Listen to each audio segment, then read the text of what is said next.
Okay, let's get started.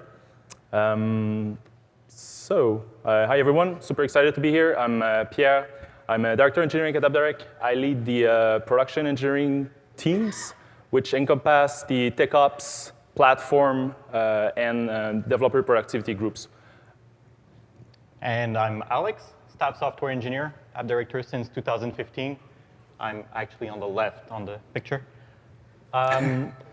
Yeah, I've been working under Pierre's leadership for, well, going on 4 years now, mostly in a DevOps role, so on the platform team, and we've been going through a lot of migrations, a lot of changes from our monolith application to Kubernetes, so I'm probably one of the best person to guide you through our changes. Okay, so today we'll talk about our beginnings and our migration to, like, in the different steps, I would say, in our network architecture. And more importantly, we'll talk about where did we fail in all of this. So hopefully some lessons learned, some lessons that we learned that you could take on. And yeah. So what is AppDirect? So AppDirect is a cloud commerce platform that was founded in 2009 in San Francisco. At the moment, we have around 800 employees. Engineering is 300 engineers strong. Typical end users of our platform will use us. Let's say you start your own company. You want to get internet, but you also want to get apps like, let's say, Google Apps. You want to get Dropbox or Box, but you don't want to go in different websites, and you don't want to go register your credit card and manage your employees, so who has access to what application when. So AppDirect is will help you simplify this, and we take care of the billing, we take care of the user provisioning, and all the, I would say, the annoying steps. We launched our first marketplace in 2011, and back then, the engineering team was really small. We added a lot of features fast, and that meant that we had a monolith. So when I joined the company in 2014, the decision was made that let's move to services. We had some teams who wanted to deploy Node.js apps or Spring Boot apps. So they came to us and say, okay, and ask us, okay, we want to deploy this. What's the pattern? Where do we ship this thing? And back then, the platform team was quite small. We were responsible for the CI and the deployment infrastructure. And then we started looking at the Kubernetes. I don't want to go too deep in the why did we select Kubernetes, but we looked at Mesos, we looked at HashiCorp Nomad, and Kubernetes and some Docker Compose also. And back then, our first version of Kubernetes was on Kube 1.1 in 2015. And back then, there was no COPS, there was no Kube ADM, so managing the cluster was not easy. So we built some tooling around Chef with some cloud init scripts with some Terraform, and then it helped us, but we still had a lot of challenges on the networking side. Yep, because we had a network before Kubernetes, right? We were serving requests for our monolith application.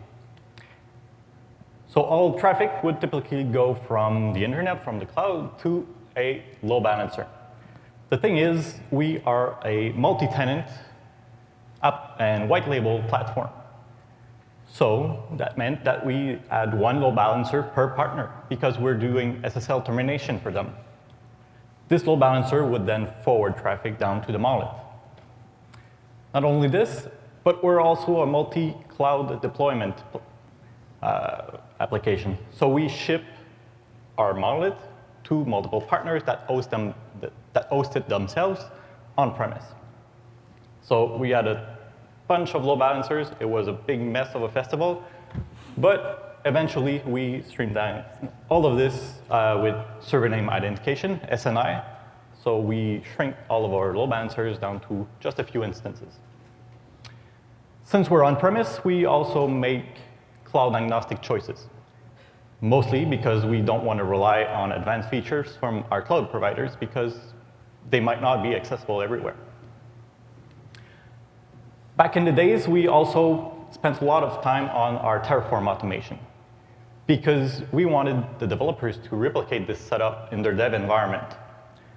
So for us, registering a DNS record, sending traffic to a load balancer, and splitting into multiple instances was a recipe that we had on hand and that we replicated heavily. So with Kube 1.1, when we started, we didn't have any shiny ingress resource types. And our mindset was, well, if we used load balancer in the past, let's keep on using load balancers. So we added a bunch of them again. Now, every service, every microservice that we wrote running in Kubernetes was fronted by its own public load balancer. So what we would do is register a DNS record for each one of our service, send it to a load balancer to do SSL termination. We would then forward traffic down to the services running on statically assigned node ports. That meant an individual node port for each service. It quickly grew up to a list. Who wants to manage a list of reserved node ports in 2015? We knew it was a bad pattern, and we needed to get rid of it. Not only is this not easy to manage, but it might seem simple with only 2 services now on the diagram, but think about having 20 microservices in 10 different deployments. Even though we have some automated Terraform modules, that automation breaks because we have to manage all of those Terraform state files, and it quickly gets very messy, duplicated, and a lot of clutter. All that the clients were doing is send requests down to publicly available domain names. This means that we weren't actually doing any routing. We weren't adding any logic. We weren't forwarding traffic. We were only relying on DNS queries for us to receive traffic and for client application to actually have the knowledge we're sending traffic. For me, being a DevOps, the worst thing was the development teams were not at all autonomous because they didn't have the keys to production. So when they wanted to deploy a new service, they needed to involve us, the platform team, or our operations team to bootstrap that load balancer and attach the domain names. So a lot of cycles were lost, and a lot of productivity went down the drain. So we thought about actually building some automation. Our first attempt was with Consul template and HAProxy. So we replaced all of our DNS with a single one, a wildcard DNS record that would send all the things from star.direct.com down to a single HAProxy. So we streamlined all of our load balancer to a single instance of HAProxy. The HAProxy configuration was driven by Consul template. Consul template would read key values, keys being the service name and the values being the node ports, to generate the active proxy configuration and reload on changes. This meant that we also built a small registration tool that would read the configuration from the Kube API and register the service down in Consul. There's already a bunch of improvements. As you can see, we've cleaned up a lot of our duplications, and we got rid of the node port list because now they are all randomly assigned, and we can fetch them from the Kube API. But it's still very complex. And as you might have guessed by the color of the boxes, for some reason, we decided to build this whole network infrastructure outside of Kubernetes. We were making mistakes, but also learning a lot. We had performance issues because in the end, we ended up saturating our network link between Consul template and Consul with the number of active connections and watches that were required to support up to 100 microservices. It also meant changing our deployment pipeline because now engineers and developers had to be aware of this registration tool so they could ship their services. It was the first time we were playing with the Kube API, and we really enjoyed it. So we thought about pushing things a little further.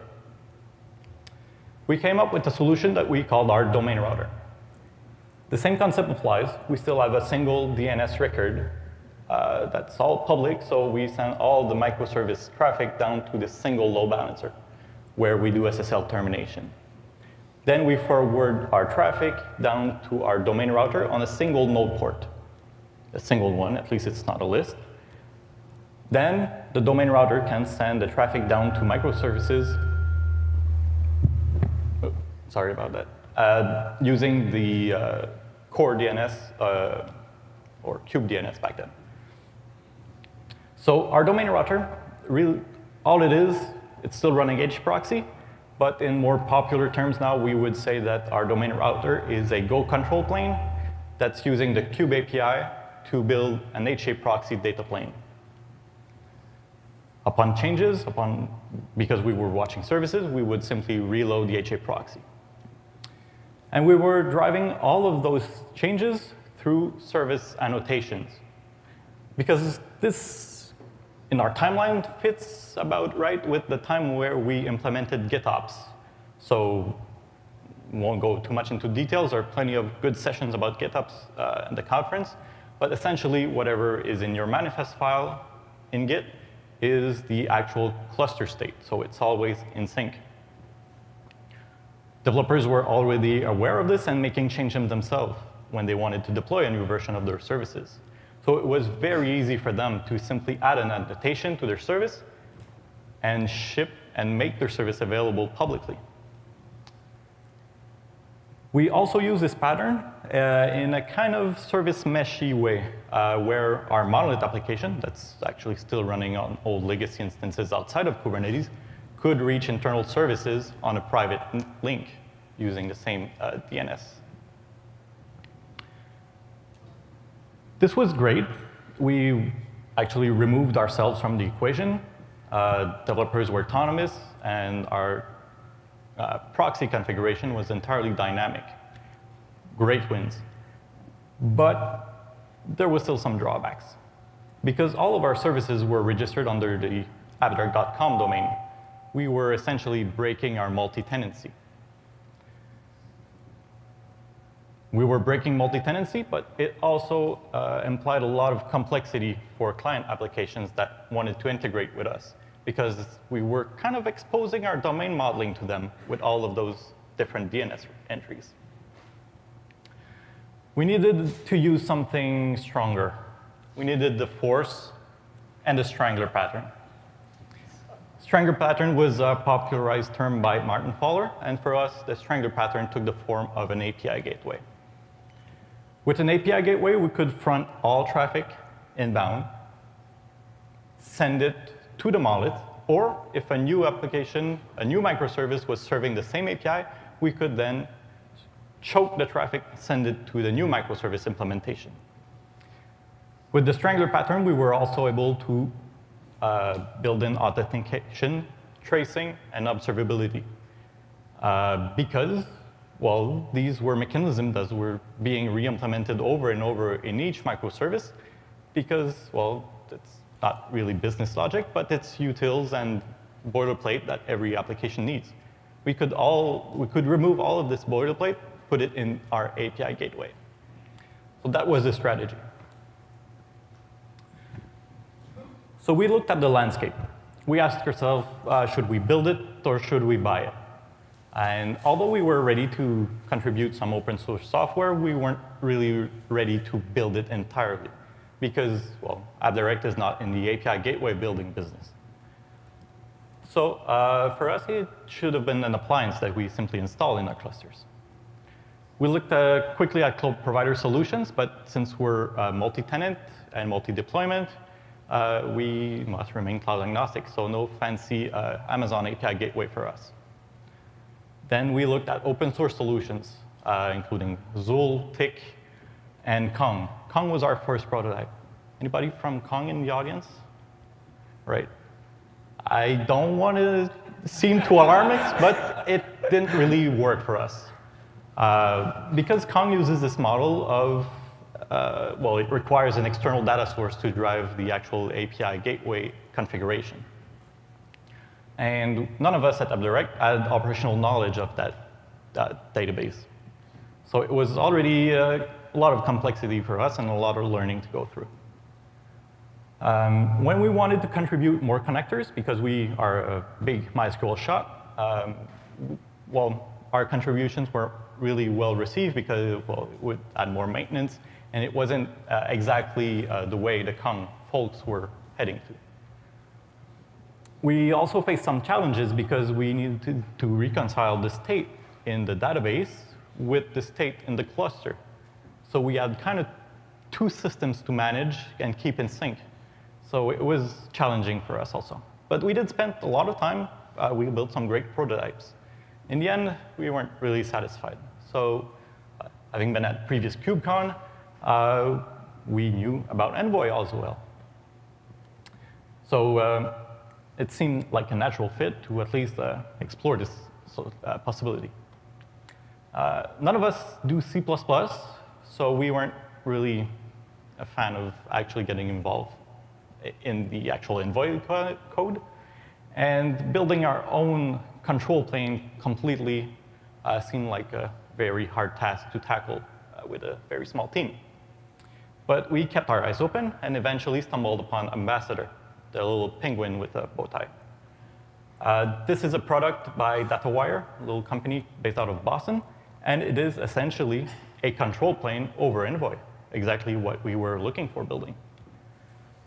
Not only this, but they were very aligned on our vision as we've rolled out our domain router, all controlled based out of service annotations.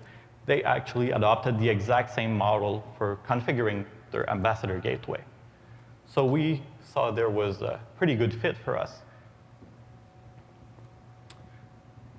And that's actually what it looks like. Very similar to our domain router, because we now send the traffic from all the domain names, ours and those of our partners, down to this load balancer, where we do SSL termination with SNI. Then we forward all traffic down to this single node port where Ambassador runs. Ambassador will then dispatch the request down to some service, or if the service has not been migrated yet, to our monolith application living in a parallel infrastructure. The service annotation, very simple. It's still YAML objects, so they could eventually be extracted as CRDs, but it wasn't a concept back then. The simple difference is that now instead of doing routing based on the domain, the request domain, we do routing based on the request path. And as you can see by the YAML sample, it has a lot of features, including rate limiting and coarse origin filters. So yeah, let's zoom in a little bit on the Ambassador box. So Ambassador itself is a Python control plane using the Kube API to generate the Envoy data plane. In our deployment, we ship it with two sidecars. The first sidecar is a rate limiter service that's being invoked in gRPC. And as you probably guessed it, it does our rate limiting.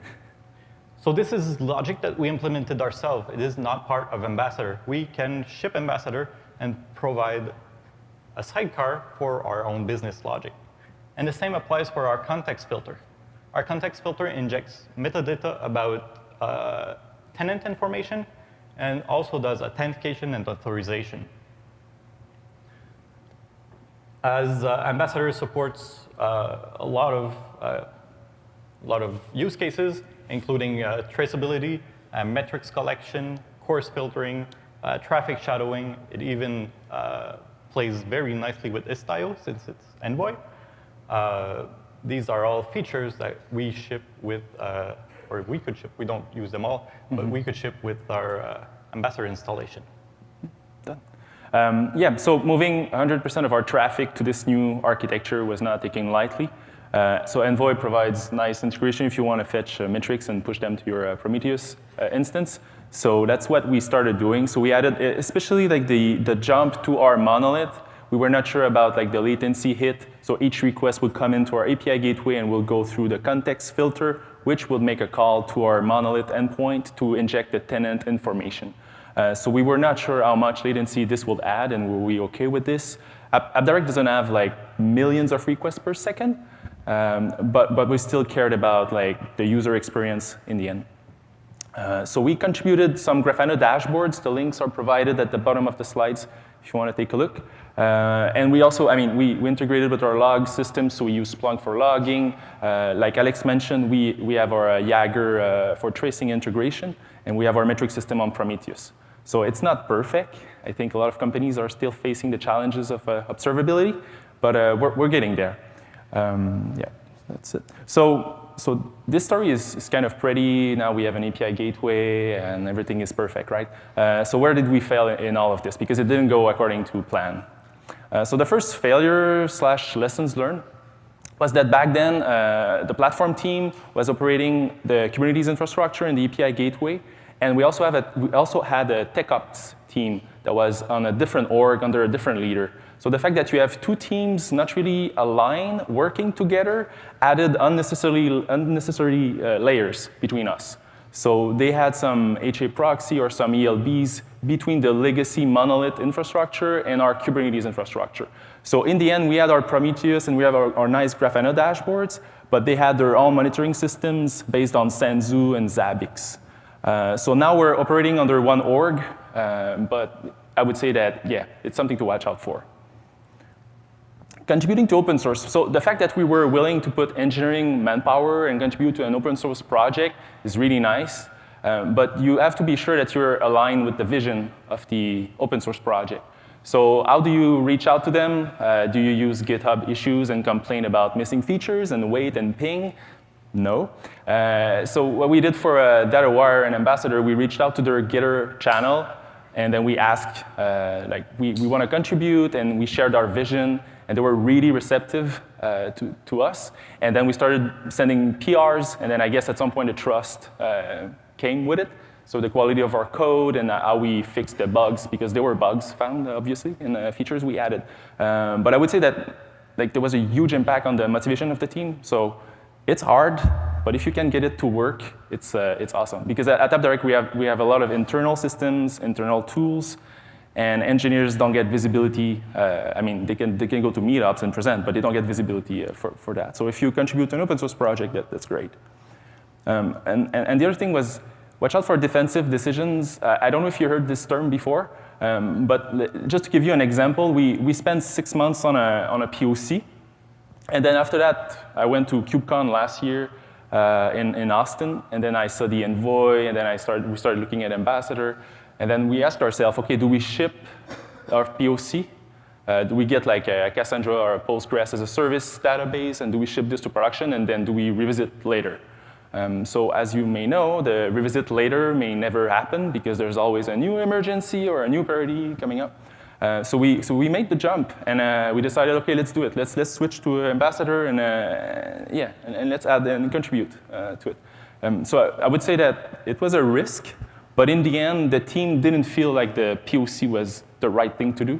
So it kind of, I would say I underestimated, because in a month, I would say in a month of work, we were back on the same level as our first POC. So for us, it was a great experience. The other thing is, adding an API gateway, deploying kube infrastructure, and all these nice tools will not fix your culture. So we had this mindset of if you build it, they will come, we'll provide the greatest infrastructure, and then all the teams are going to move their code outside of the monolith to services, and they will move the data, and everything will be perfect. What happened is that it's kind of a complex system. So each team has their own preferences and their own ways to approach a migration like that. So it's kind of, they build a little service, they learn from it, and then they start to attack a real big service, and then they move the data out. So our monolith is still around. Some companies had the luxury to freeze code for 2 or 3 years. We don't have this luxury, so the business is doing well, but we have to keep shipping features, add code in our monolith, and add code in our services, and move the data out. So it's still a challenge. So what's next for us? Like I described, we have extra layers that we want to simplify. So Ambassador has a SNI support, or will have SNI support really soon. So we want to leverage that. We want to remove some of our HAProxy layers where we do SSL termination, move that to Ambassador. We want to simplify also the monitoring tools, so probably everything's going to move to Prometheus. And we're also investing on CRDs. So for example, we use RabbitMQ to configure our exchanges and queues. So we want to make it self-service for the engineers via CRDs on our GitOps pipeline. Same concept for databases. We have MySQL and Mongo will apply. We're also challenged at the moment because we have a lot of test environments. So you probably saw the post on Twitter. Everyone's talking about testing in production, and now everything is perfect when you test in prod. So we want to explore that. But it's going to take time. On the observability monitoring side, we still need to add more eyes on it. So we're working on that at the moment. And we're also interested in working with Ambassador on some features, like improving the contributor experience.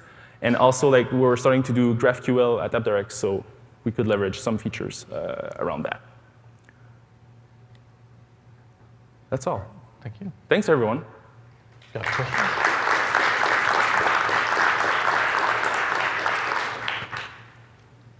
If you have questions, we can stick around. And yeah.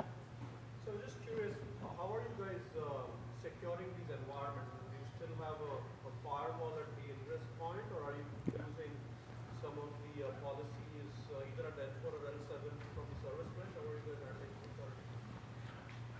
Well, we have Encapsula. Can you repeat the question? Yes. How do we secure basically our network infrastructure for inbound traffic? And this goes back to the layers Pierre was mentioning. We have so many of them, including Encapsula. That's a web application firewall that actually handles the traffic even before we do SSL termination in our infrastructure.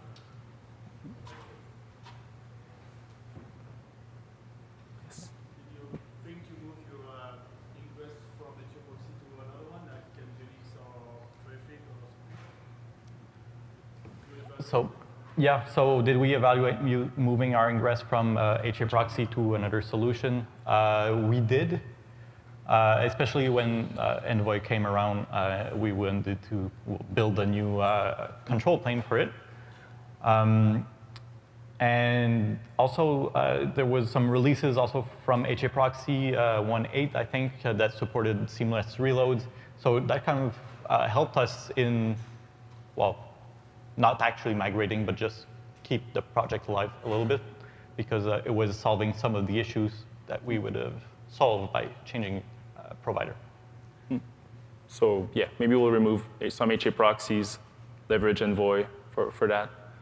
We'll see how it goes. What are you using the Ambassador code that you cannot get from ingress control, like single ingress control? Oh, well, there's a lot of reasons, including everything related to traceability, to authentication. We provided our own filter, or actually our own implementation of a service that does authentication, leveraging the Envoy filter, and well, a bunch of advanced features, including eventually SSL termination, which is not supported in the ingress resource types. Well, it depends on your implementation, but for SNI, I don't think they support it yet, unless there's been some recent updates. Yes. You showed on one of your charts the Ambassador gateway with his sidecars calling down to Jaeger and also calling down for AppDirect. Can you describe more what you're doing for AppDirect? Yeah. Since we're actually part of our solution is providing IAM capabilities to our clients. So we actually implement multiple authentication strategies, and these are all being delegated from Ambassador using the Envoy filter down to our implementation of AppDirect. So we can manage all type of authentication, as long as it's HTTP based, and yeah. So OpenID, Connect, OAuth1, simple token sessions. These are all. But primarily for federating all the policy out to your customers and partners like that. Is that the kind of thing that's happening at this level, or something else? Well, we are our own identity provider, so that's. And it depends. Each customer has different. So in some telco customers, we integrate with their own IDP system. So it very varies, I would say. Question?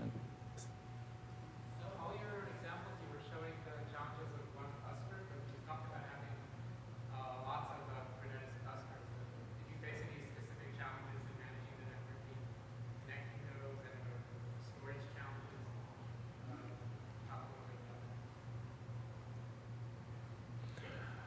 So at the moment, our kube clusters are not connected with each other, so they're all isolated. And we deploy on Amazon infrastructure. I think we mentioned that in the presentation. So we're not connecting them with each other. We're exploring that. In some situations, for example, we're wondering at the moment, we have a catalog of applications, and then what if we just had one catalog, so as some kind of a global service that we could serve from one region? But at the moment, everything is a little copy, a little island. And depending on our customers, we don't deploy the same services. So for example, we have some connector microservices to some third-party systems. So depending on what the partner wants, we'll adjust the deployment. For storage, I don't know. Most of our apps we rely on MySQL, MongoDB under the cover.